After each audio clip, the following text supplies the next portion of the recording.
Innallaha wa malaikatahu yusholluna 'alan nabi. Ya ayyuhalladzina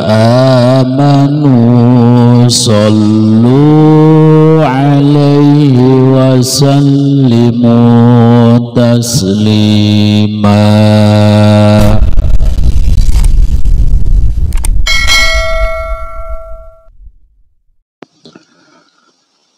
Assalamualaikum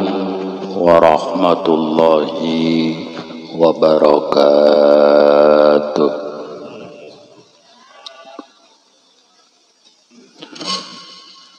A'udzu billahi minasy syaithanir rajim. Bismillahirrahmanirrahim. Allahumma aftah lana hikmataka wansur alaina rahmataka ya zal jalali wal ikram. Rabbi zidna ilman nafi'an warzuqna fahman.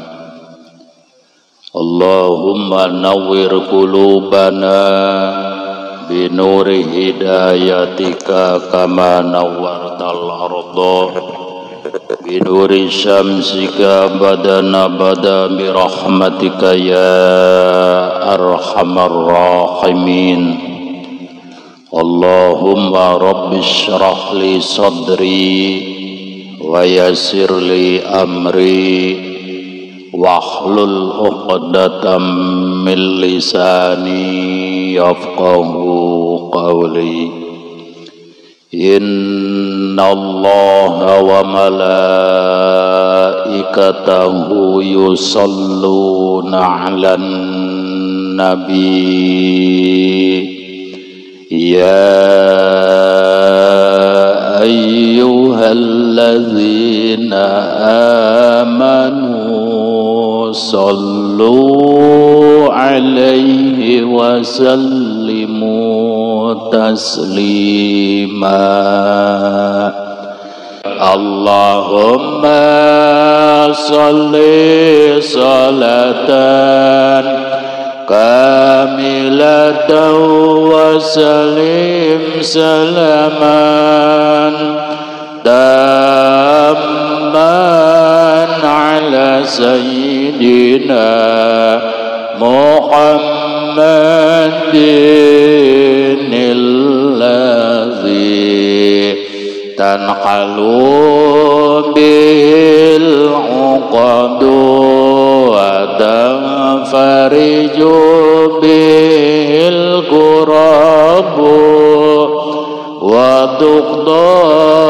bil hawaiju wa tunalu bihir raghaibu wa husnul khawatimi wa yustasqal ghamamu biwajhil karimi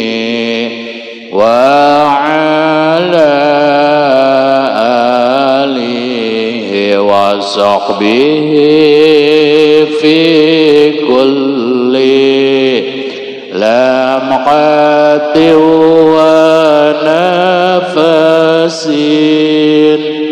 wa nafasin bi'adadi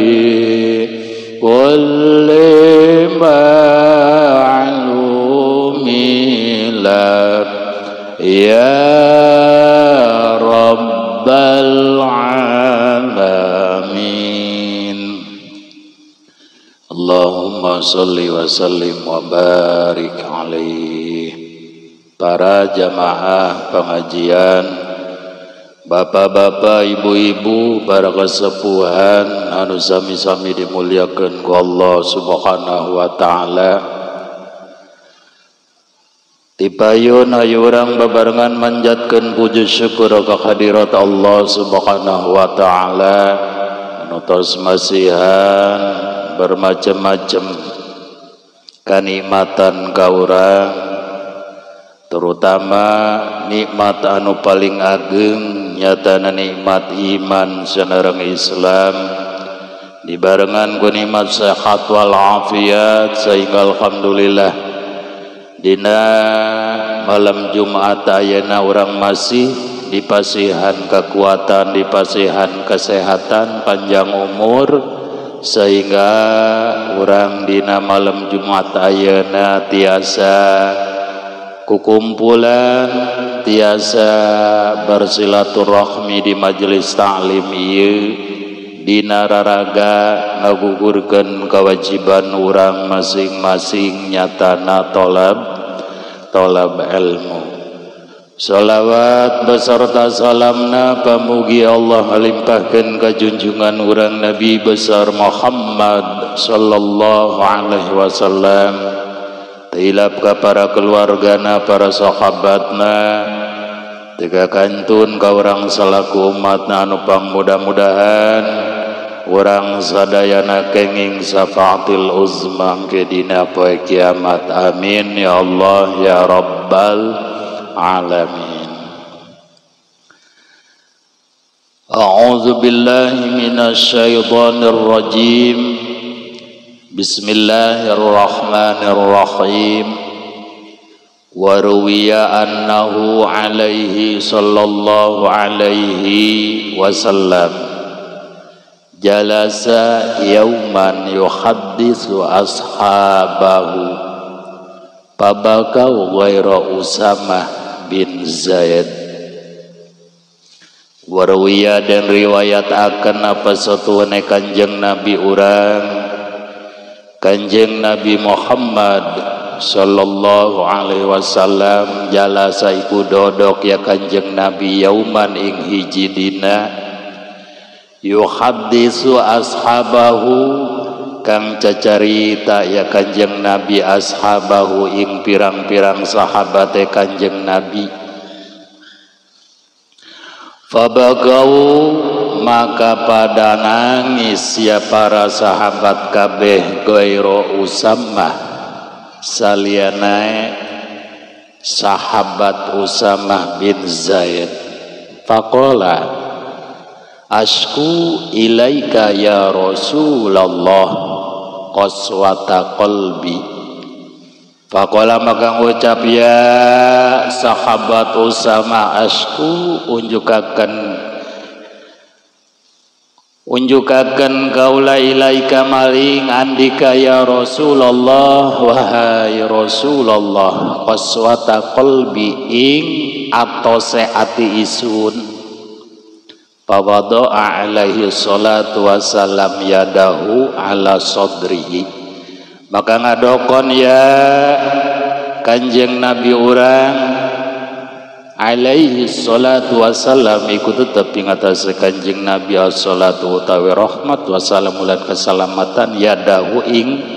tangane kanjeng Nabi urang kanjeng Nabi Muhammad sallallahu alaihi wasallam ala sadrihi ing atase dadane kanjeng Nabi.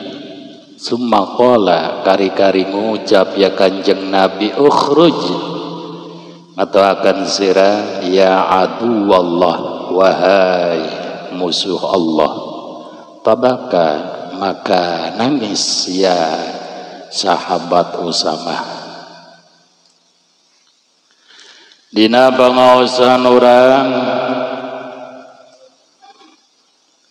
masih nyaritakeun dina pangandikana kanjeng Nabi urang kanjeng Nabi Muhammad sallallahu alaihi wasallam.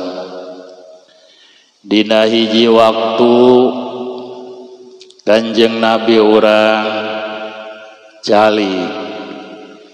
calik babarengan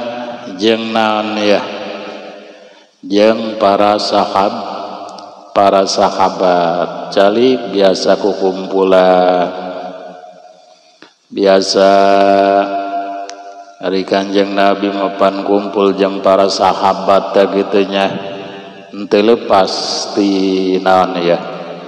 ti nasihat, ti wajangan gitu, ti wajangan anu menjurus karena masalah agama. Bahkan dina hiji caritaan Kanjeng Nabi ya, Kanjeng Nabi cacarita nyaritakeun hiji naon ya, hiji wajangan ka para sahabat. Teu pupuguh eta para sahabat kabeh careurik para sahabat kabehan. Nu sakitu lobana para sahabat careurik kabehan, cuman aya nu teu ceurik hiji, ghaira Usamah bin Zaid. Iya aya hiji sahabat anu teu ceurik henteu, ngaranna sahabat Usamah bin Zaid. Cih pancena ieu ari batur mah careurik nya, pancena ieu naon ya, urang diuk babarengan ari batur mah ya sahabat-sahabat nu lain careurik, kunaon ari ke Usamah man teu ceurik. Sehingga coba Gusti, coba Tuhan, jana Tuhan ya Rasulullah nyebut Tuhanna ka Kanjeng Nabi urang, Kanjeng Nabi Muhammad sallallahu alaihi wasallam, coba cenah Tuhan ieu kuteas-teasteun hate kula ari para sahabat nu sejen mah dipasihan wajangan ku Tuhan eta ararasup ka hate ceurik kabeh kunon hate kula mah ieu teu asa amat, pan kula mah teu ngarasa sedih seutik-eutik acan, panjana kula mah ieu henteu naon ieu henteu ilu ceurik, sebab naon teu aya kesedihan dina hate, henteu asup ka hate kula, ieu pan teu asa amat hate kula ceuk Usamah. Terus ceuk Kanjeng Nabi urang kumaha? Usamah ya sahabat Usamah ya jala tempokeun ku maneh ceuk Kanjeng Nabi bari mere naon ya, bari mere praktek pawadha'a alaihi salatu wassalam yadahu ala sadrihi. Tingali ku anjeun wahai sahabat Usamah, tingalikeun ya, tingalikeun leungeun kaula tingalikeun ka Kanjeng Nabi neundeun leungeunna ala sadrihi, nyatana di naon ya, di dadana Kanjeng Nabi.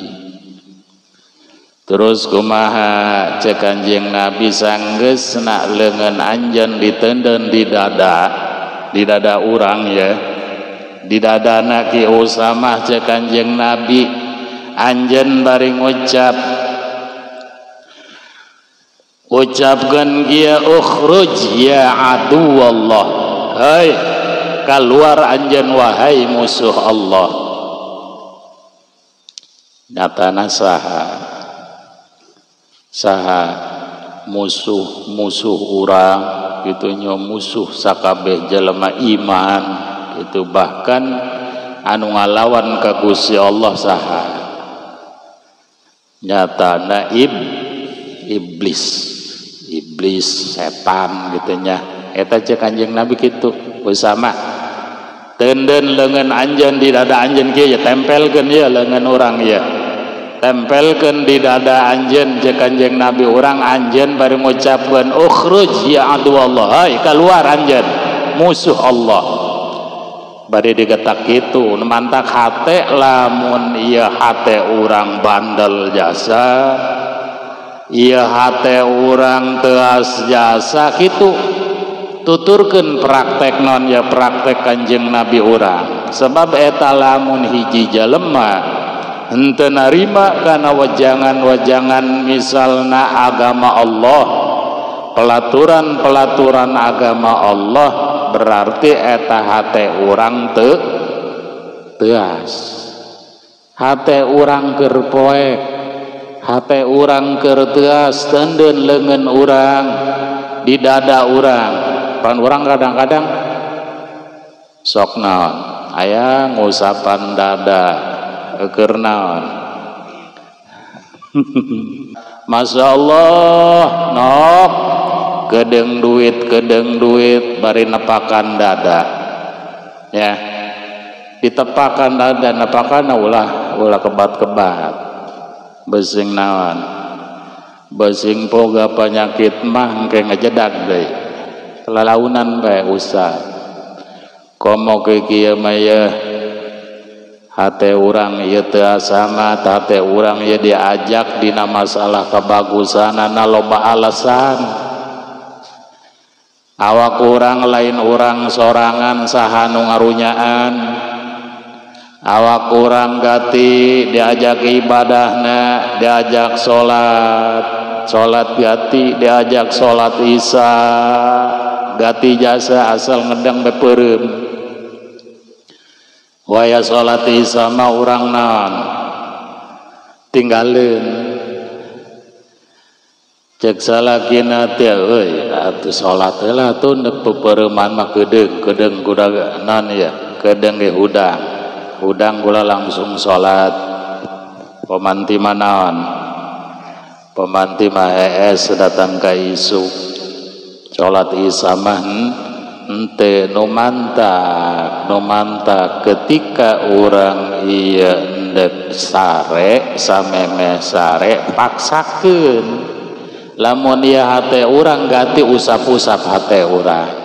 heuy hate ulah sok ngajakna ka anu teu bener besi bari diusapan ku urang hate urang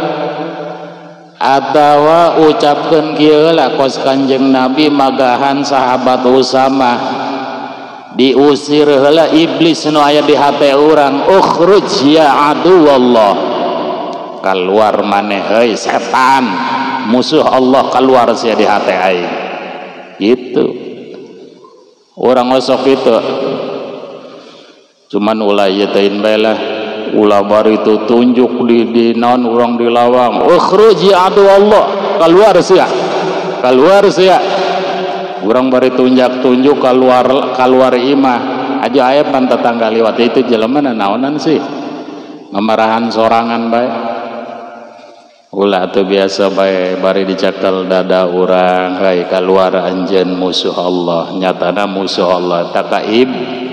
ka iblis anu nguasai hate urang anu sakumaha hate urang ieu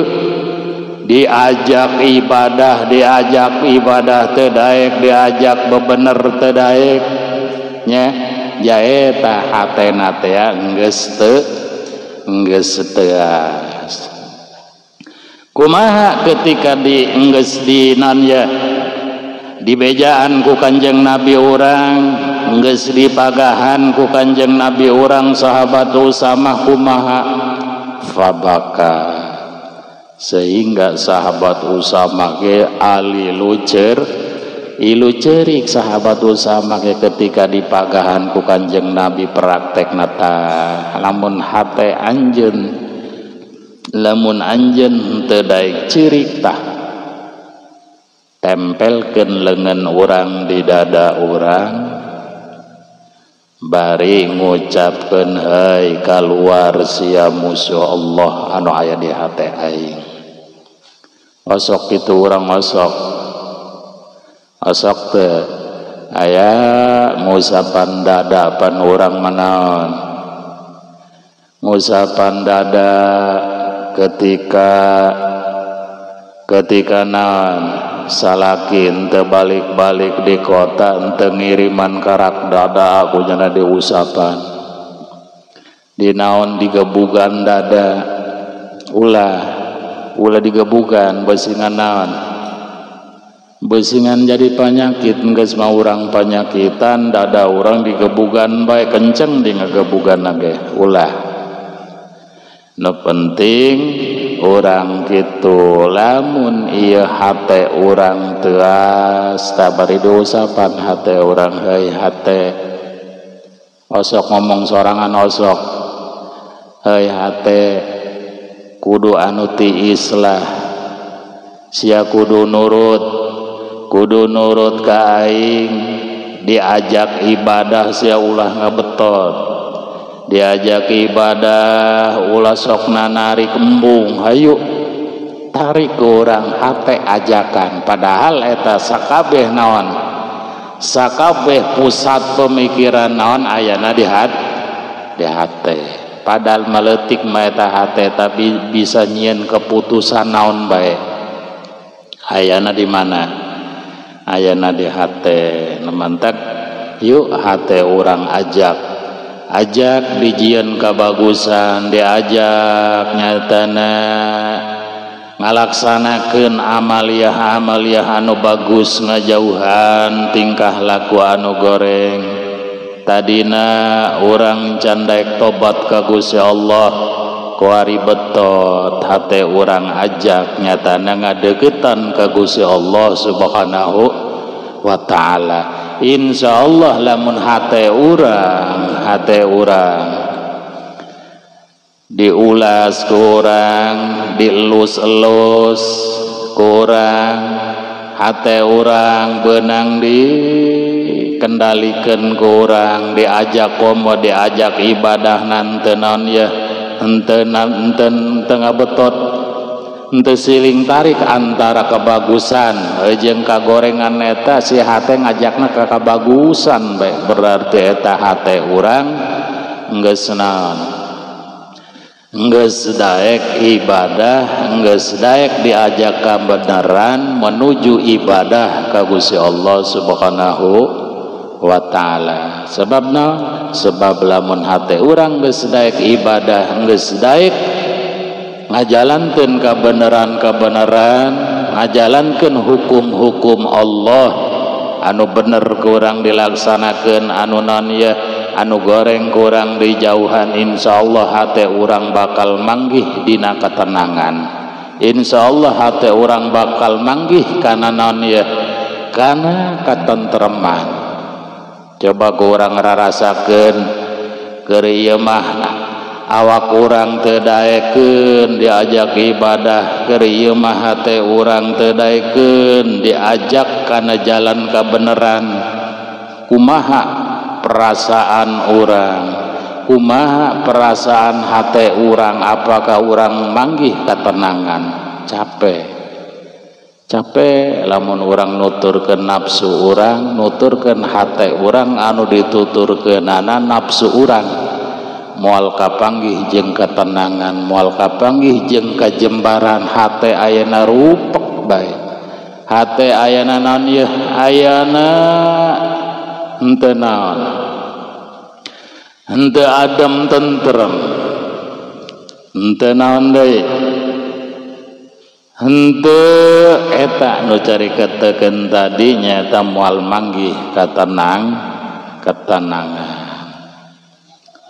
terus kumaha saterusna ki Usamah geus iluneun cerik jeung para sahabat geus ilu cerik ku Usamah summa qala alaihi salatu wassalam kari-kari ngucap ya kanjeng Nabi urang kanjeng Nabi Muhammad sallallahu alaihi wasallam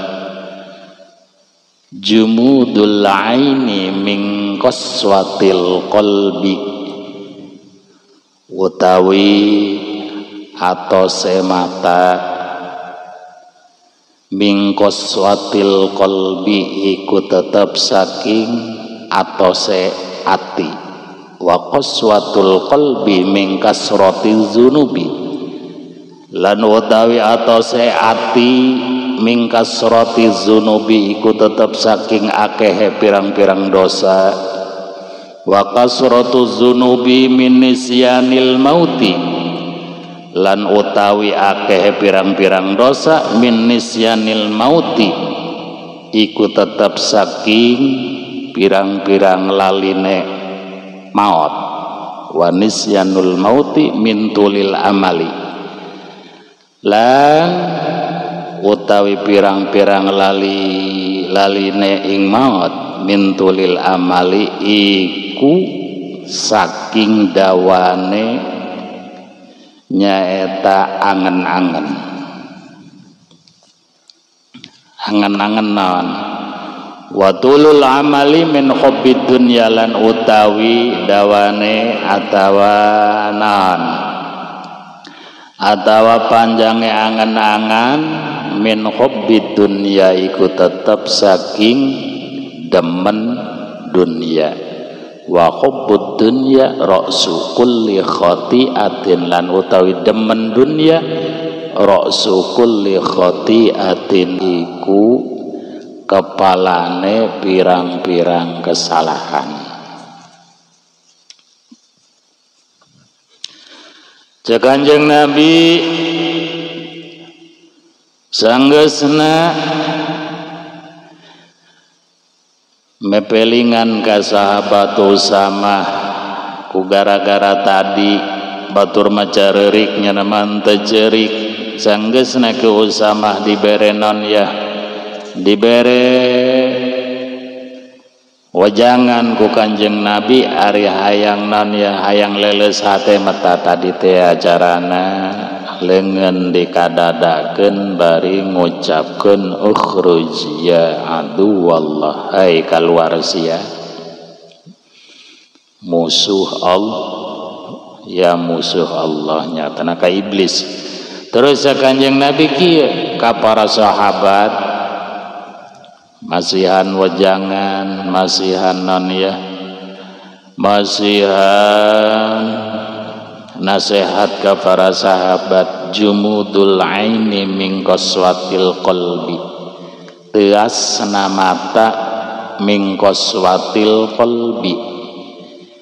asal mula teasna mata urang awalna eta min qaswatil qalbi ku gara-gara teasna teas hate mata urang ieu bandel amat ieu mata diajak maca Quran negara rati mata diajak ngaji mah ngajakna naon bae nundutan bae komo diukna di pojok bilaga kulesed we orangnya nama naon panari pojok manginaheun kanan kiri aya jeung nyender sugantang melengkung husu sugantea non yang melengkung bae ngadengkeun dina masalah pengajian sing horeng mah nama naon horeng mah hees ieu mata gati amat diajak ngajina ieu di bawaanana nundutan bae tapi kunaon eta ari sok sakali-sakali lah sok aya hiburan padahal mah kula macenan teu niat nongton hanya meuli baso doang paling ge ya hanya meuli baso jeung neangkeun incu eta sok ari sore kene sok aya hiburan teh sok cacalengcengan bae nyele jelema loba hajuna mah kurang pan disusul ketika disusul pan incunan teh daekeun diajak balik hajuna mah makolotna ge ilueunan jambekok bede hareupeun panggung nangguan incuna hajuna mah nongton kabehan teh nonton kabehan paneta mata dipake nyeleunuk itu mah buringas sugan aya manggi bapak-bapak maupun ibu-ibu nonton nundutan di tanggal kadongdong aya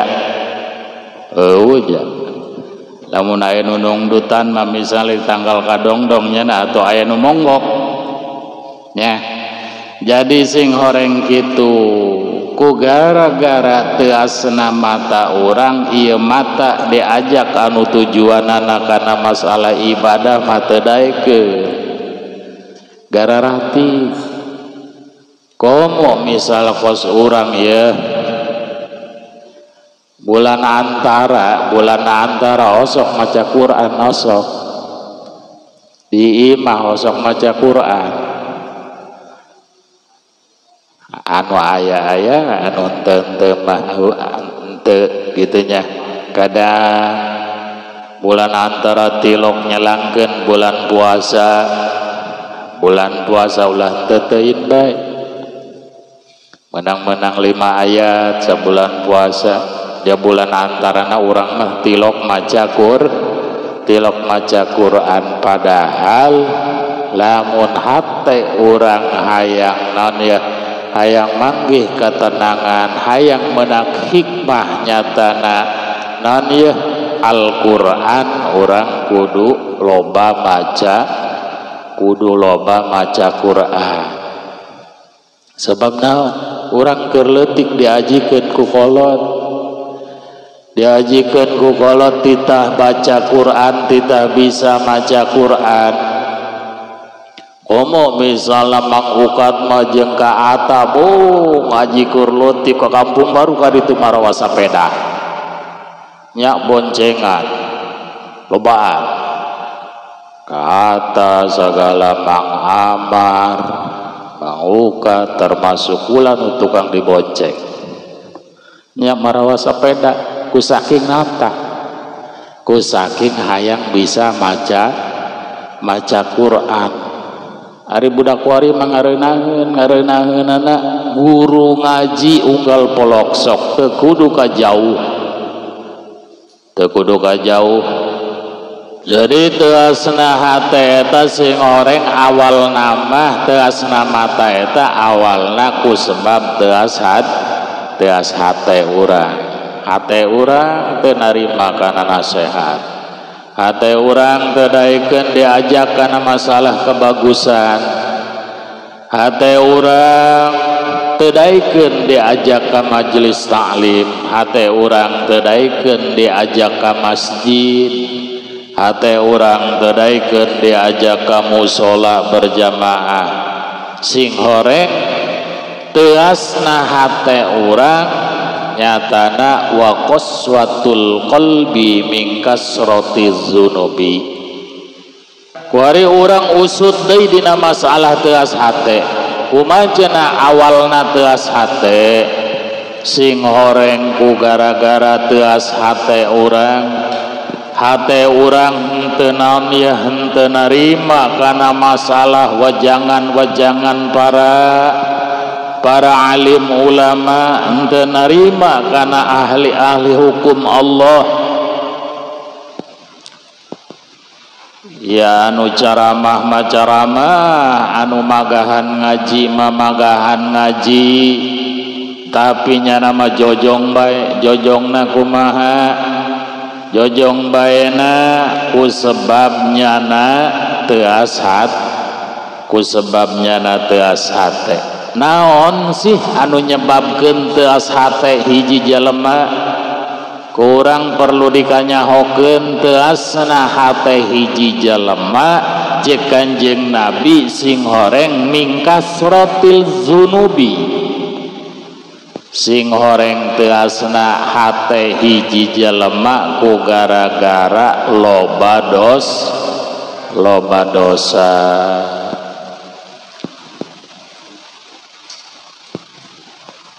nyieun dosa unggal poe nyieun dosa unggal waktu etalah dosa anu nyieun teu as hate urang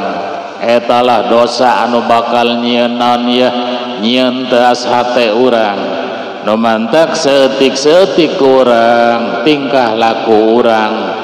lamun menurut hukum misalna salah kurang robah seetik-seetik kurang dibeneran di mana dibeneranana orang di majelis taklim naon sababna ari majelis taklim tempat nyiar ilmu hade ejeung gorengna urang bakal kapanggih di majelis taklim kesalahan jeung kabeneran ayana di majelis taklim gitunya jadi untung anu hadir di dieu nyatana dipasihan hidayah ku Gusti Allah Subhanahu wa taala daek nyatana tolab ilmu haju wa kasratu zunubi min nisyanil mauti naon sih kana hiji jelema anu nyieun loba dosa anu nyababkeun nyieun loba dosa ka hiji jelema sing horeng ku gara-gara urang loba dosa teh ku sebab nisyanil mauti, ku sebab urang ieu henteu inget kana maut atawa pae. Jelema gara-gara loba dosa ku gara-gara henteu inget kana maut. Coba saha si jelema urang kira-kira ya berang peuting sabaraha kali ingat kana maut? Sabaraha kali? Teu sakali-kali acan urang mah teu inget. Anu naon? Anu maruriang ge, nu maruriang anu dibere ku panyakit ku Gusti Allah ge eta kadang di ayo urang sabar Gusti, kula kamari ieu mah dibere gagah bae, bahkan kula unggal tahun aktif ilu naon ilu Agustusan nya aktif kula ilu bae unggal tahun kuari mah kula geus teu bisa ja kula kuari mah nyeri suku bae aya nu kitu aya. Kadang-kadang naon urang mah henteu ingat Gusti, kula masih dipasihan panjang umur, kemungkinan meureun nyaho sore nyaho isu kula lamun ieu lamun kula dicabut nyawa kumaha. Eueuh kabeh ge eueuh ieu. Urang mah ingatna dibere misalnya ujian, dibere penyakit ku Gusti Allah, heuy bejaan aing dokter nu paling manjur di mana? Diteangkeun ku aing. Urang mah kitu pan. Nya ku sebab hayang cager atuh lain teu inget kana masalah maut. Canepan kula ari cager mah salat mending bae. Salat ge teu tataleujegan, salat ge tararenang ari cager mah. Jadi ku urang dijujut sing horeng ku gara-gara urang loba dosa, nyatana urang mah loba non ya loba poho kana masalah maut. Urang mah ngarasa gagah bae, ngarasa bedas bae lah. Salat ge aing mah moal waka salat ja bedas keneh. Kumaha geus kolot teh salat mah. Tah kadang-kadang aya nu kitu. Kurang diajak, kurang dielingkeun hiji jelema, yuk mang urang salat babarengan ka mushola. Yuk urang kukumpulan di majelis salim. Setik-setik belajar ilmu, memahami dina masalah ilmu agama. Ayo urang kumpul di majelis salim geus jojong bae, aing mah kumaha geus kolot bae. Salat kumaha geus kolot, ngaji kumaha geus kolot. Sing horeng geus kolot eta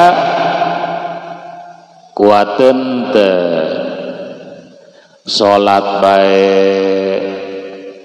pake alasan nyeri cangkeng, salat bae pake alasan teu kuat nangtungna nya eta ku gara-gara naon ya nyedekeun salat kumaha geus kolot. Loba nu kitu, loba jelema tingongora teu daek ibadah sampai kolot, ketika kolotnya na loba alasan penyakit kieu kitu salat mah henteu datang ajal rugi henteu rugi jelema nu kitu. Geus mah urang di alam dunia teu bogana naon ibadah, urang nu sakumaha diandalkeun geus kolot teh teu kacumpona rugi. Tah ku gara-gara urang loba nyieun dosa teh ku gara-gara poho kana masalah maut kitu. Mantap masalah ibadah mah ulah sok nyedak-nyedakeun geus kolot kuari urang mumpung ora keneh nu gagah ibadah ka Gusti Allah. Ketika urang geus kolot teh teu ngaget deui, henteu ngaget, henteu loba alasan kieu kitu. Sebab naon ibadah lamun tingong ora eta moal aya efek. Moal aya efek nyeri cangkeng. Coba anu tukang ibadah tingong ora datang ka ayeuna geus kolot ibadahna rajin, aya sugan nyeri dengkul atau nyeri cangkeng heueuh. Ku sebab geus dibere naon, dibere nyatana kaleuwihan ku Gusti Allah, dibere kautamaan kasehatan anu sampurna ku Gusti Allah. Ku sebab urang mah belajar salatna ti leuleut ulah ngandelkeun geus kolot. Ayo urang mumpung gagah kene deukeutan Allah, penta ku urang ka Allah naon anu dipikahayang ku urang, insyaallah nyatana dibikeun ka urang. Terus mungkin di negara-gara loba dosa ku sebab urang nyatana loba poho karena masalah maut. Haju aya sabab deui ku gara-gara urang loba poho karena masalah maut, sing horeng sababna ieu wanisyanul mauti min tulil amali. Ku gara-gara urang loba poho kana masalah maut. Naon nu nyieun sabab urang poho kana masalah maut? Sing horeng min tulil amali, ku gara-gara urang loba kahayang, loba angan-angan, loba naon deui, loba cita-cita. Ya, ku gara-gara urang poho loba poho kana maut teh urang loba kahayang. Sagala kahayang teh urang dibere milik boga motor 2 hayang 3, boga 3 hayang 5, boga mobil hiji hayang 2, boga mobil 2 hayang sabaraha,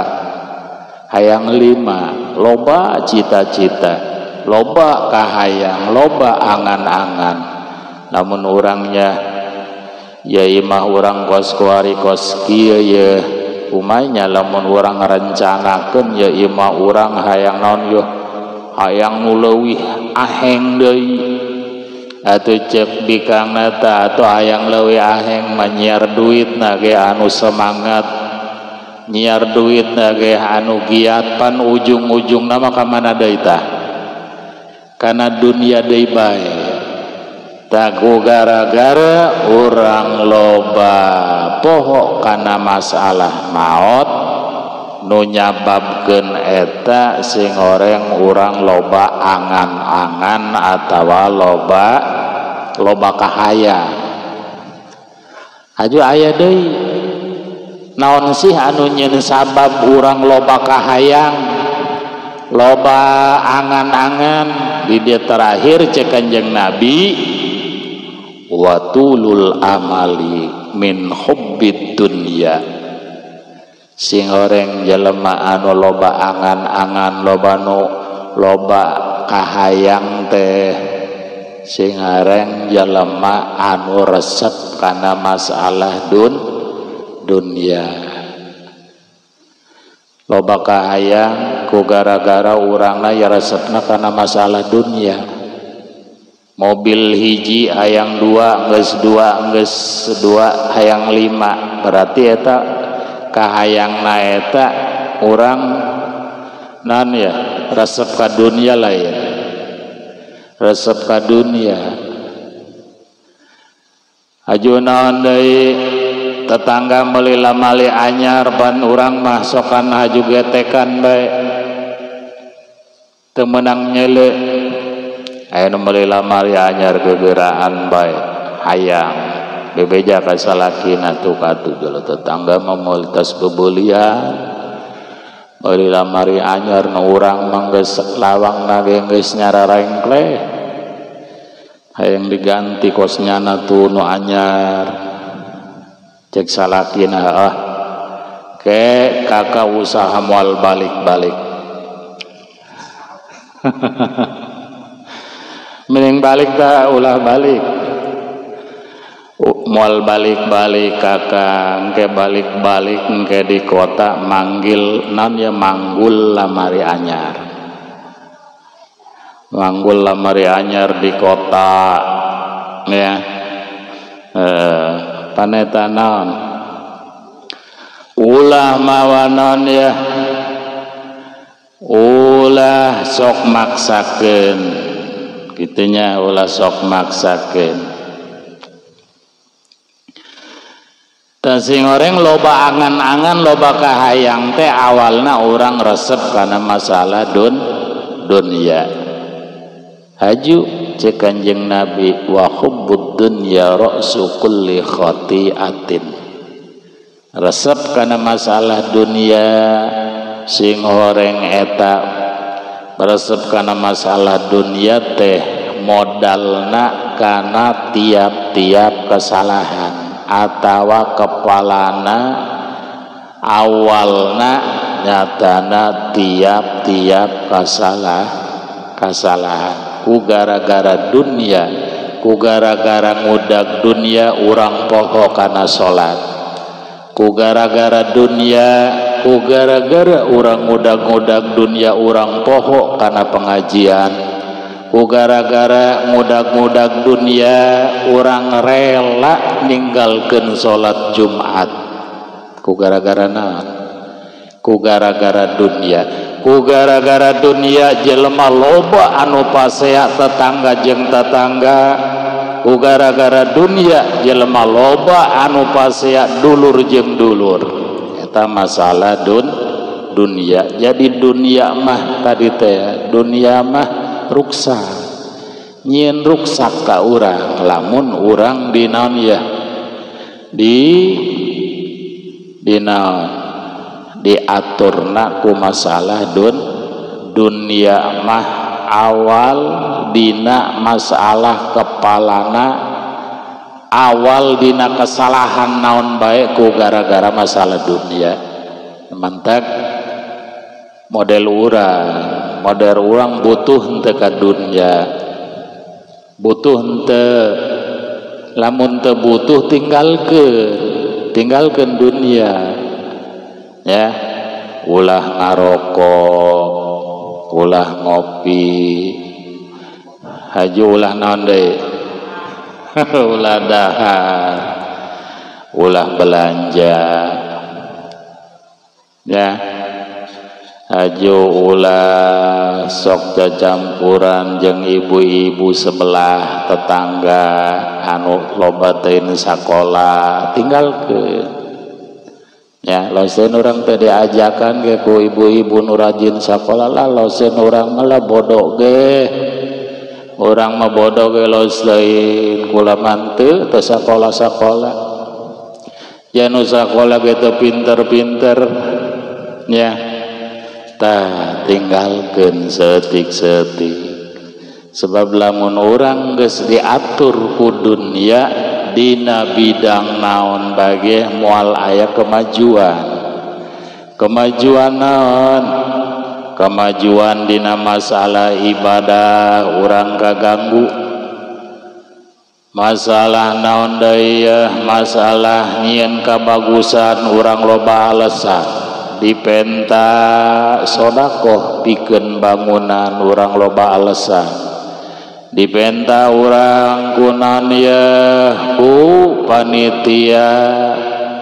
yatim urang mah loba liwat ku sebab tadi teh hate urang mah masih ngarasa hoo sebab urang mah awal nageta tadi naon loba angan-angan loba kahayang gitunya loba poho kana masalah maut ta eta nu nyieun teu as hate urang nu nyieun teu as paningal urang nu nyieun teu as mata urang sing horeng nu nomor hiji nama jalema anu ngudag-ngudag dunya heulah Ari jelema mah kabeh butuh kana masalah dunia. Urang mah niatan kieu bae lamun teu dahar salat kurang husu. Bener. Coba urang dahar perih beuteung lulus. Babacaan bener teu? Salian ti puasa orang ya teu dahar umpama cek mang bacik teh encan ngopi encan ngarokok asana salat ge moal tenang ya ngagibeg gasana ya sing horeng eta urang mah butuh eta butuh urang atau butuh dunia nu mantak kos model urang mah jelema awam jelema biasa urang resep teuin ulah ka dunia hewa teuin ulah resep teuin kadang-kadang ya urang jelema biasa lamun geus dibere ku dunia resep mudag-mudag dunia ujung-ujungna poho kanu mere dunia dikuasai ku dunia jelema susah dibere milik ku Gusti Allah diangkat derajatna geus loba duitna mah batingkah sagala naon ya sagala ieu belah kulon boga aing belah wetan boga aing kitunya segala geus sadaekna bae moal aya nu paling gagah kos aing salian teh aing yeuh aing kuari loba duit endek bikang mana anu nolak aing saha anu teu daekeun ka aing jaing loba duit ku sebab pikiranna dunia henteu inget saha anu mere dunia urang poho kanu merena seutik-seutik dicokot deui ku nu bogana susah deui malarat deui baturan bener teu nu mantak lamun bisa masa najan orang dibere dunia leuwih ku Gusti Allah dibere kaleuwihan ti henteu kos batur urang rada dibere dibaranan ya rada diangkat derajat ku Gusti Allah dibere dunia na rada lebih urang kudu loba ingat kana merena nyatana Gusti Allah subhanahu wa ta'ala tuturkeun agama tuturkeun naon ya aturan-aturan agama urang dibere leuwih hayu kudu kumaha kudu rajin sodakohan kudu rajin urang mere infak sodakoh kudu di zakatan aya hak batur di harta urang kaluarkeun lamun geus nisab ieu mah pan henteu dibere naon ya dibere milik roba diingatkeun ku naon ya ku dulur atawa ku tetangga atawa ku ahli ilmu kaluarkeun mang jakatna jamamang geus leuwih ti nisab ci endek naon dikaluarkeun ja ieu mah boga-boga aing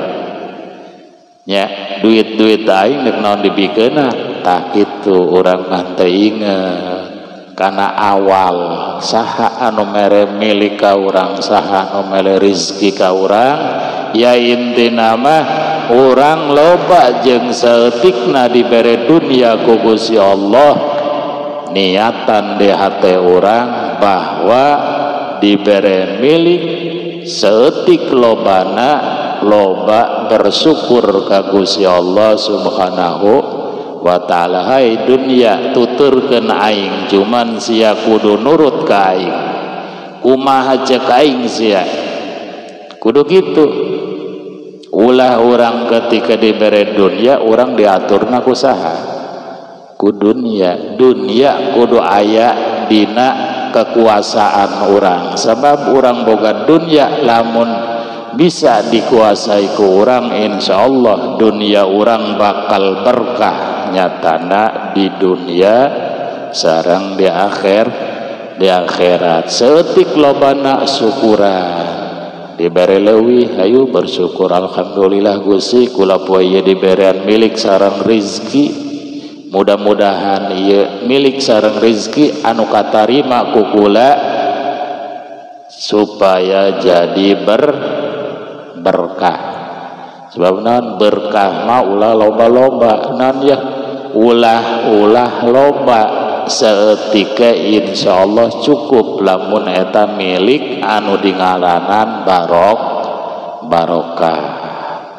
Urang hayang boga milik barokah tah hayang boga milik sarakah. Niatan di hati urang, ya Allah kula minta milik sareng rizki anu barokah supaya naon, supaya didahar ku keluargana urang ieu manfaat,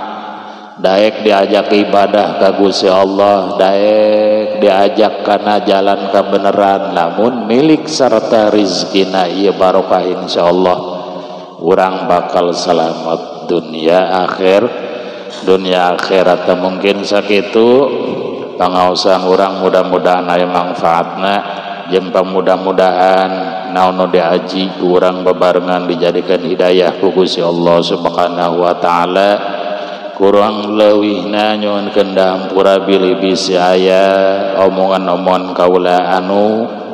salah sareng taakur dina cara surahanana aya kitab sakali deui kula nyuwunkeun dahampura. Hadanallahu wa iyyakum ajmain. Wassalamualaikum warahmatullahi wabarakatuh.